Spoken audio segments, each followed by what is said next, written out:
Hey, what's going on, guys? In this video, I've got some free picks for you in the NBA and NHL playoffs.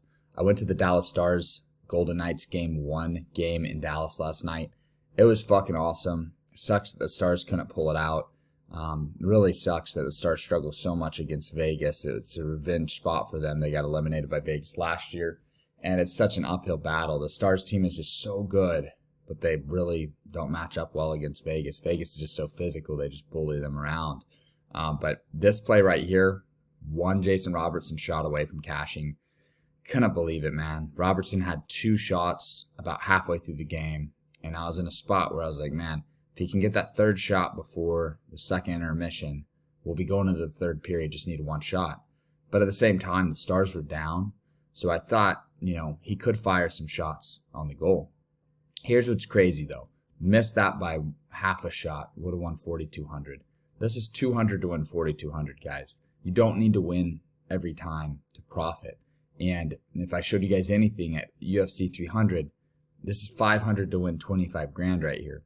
A lot of sports bettors, they'll be risking $100 to win 50, or they'll risk $1,000 to win 1,800, things like that.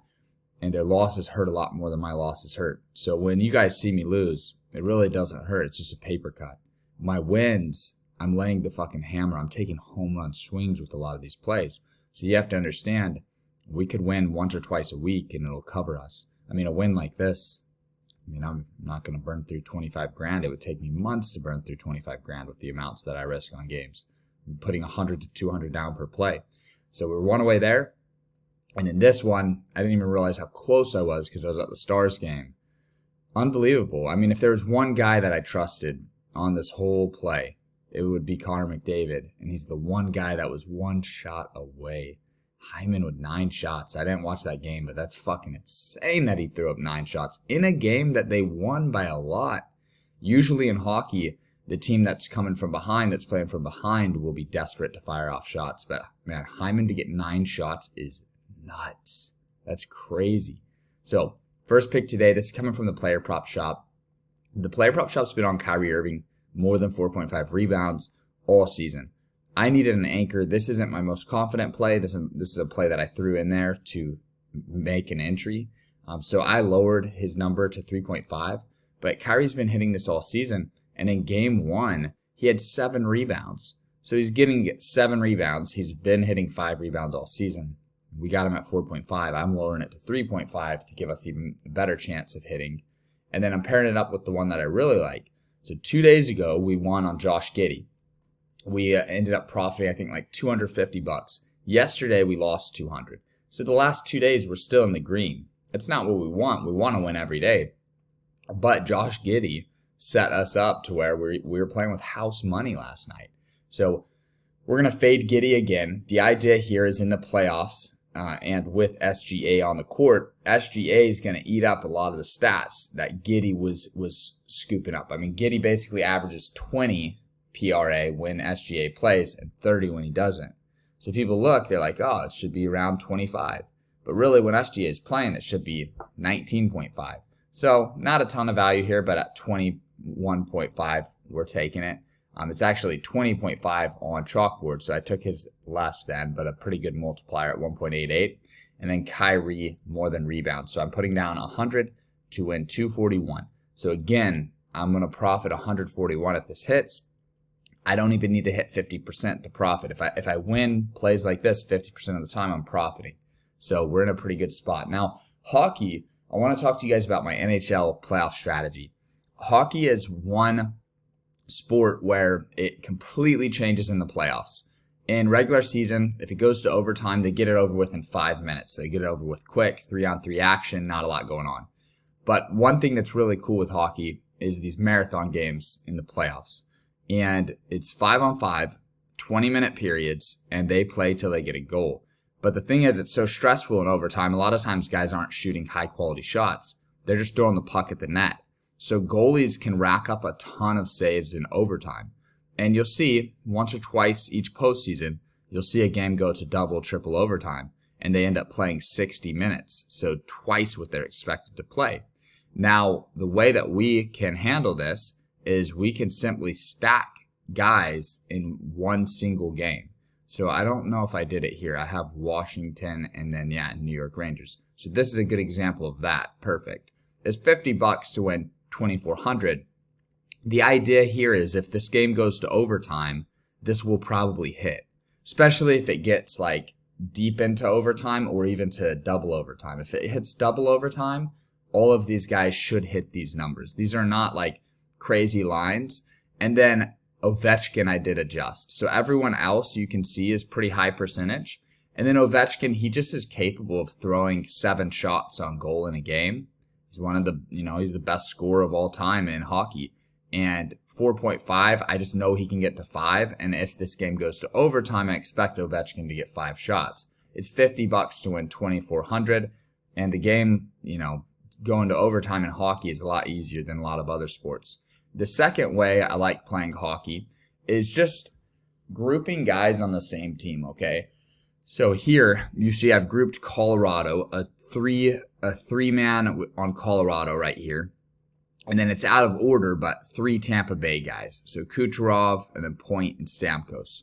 So the idea is if these games are close and the teams are trailing, they will want to put up a ton of shots on goal, just like we saw the Stars players do last night. Even though Jason Robertson didn't hit for me, I had an alt line on him. He did hit his regular line. A lot of the Stars players hit their lines. They actually outshot Vegas like 30-14. Something crazy like that in the third period it was at.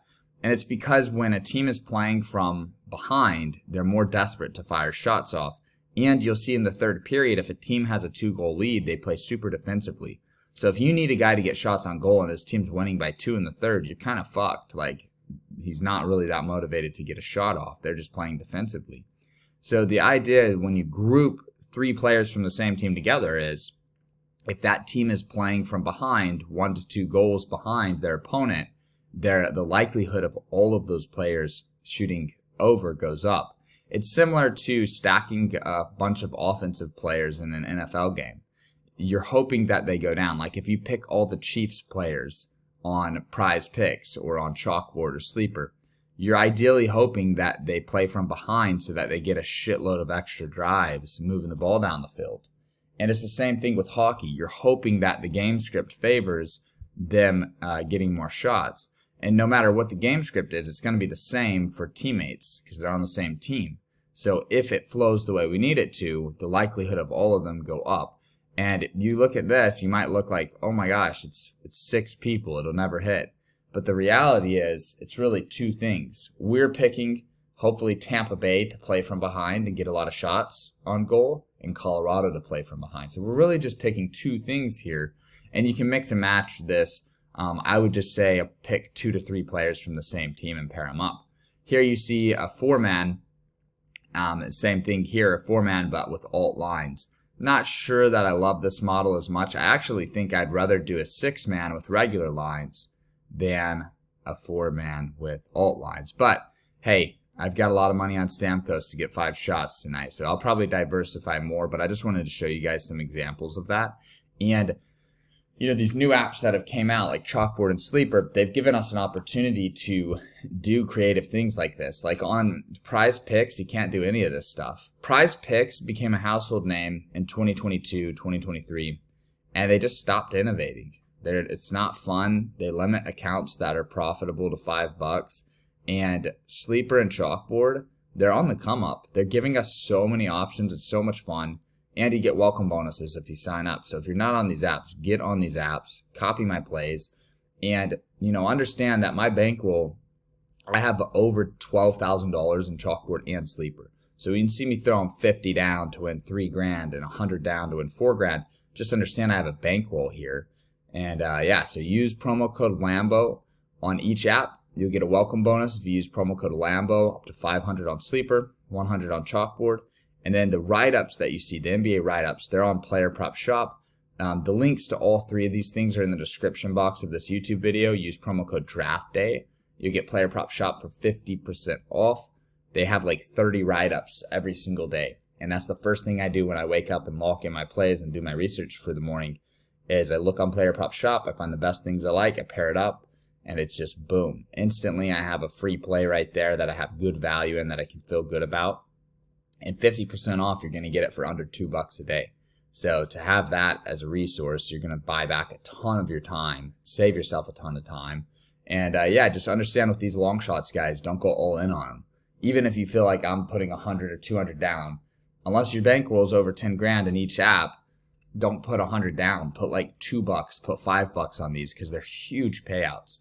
But that's all I've got for you guys today. Thank you for watching the video. I'll see you guys in the next one, and good luck with all of your picks.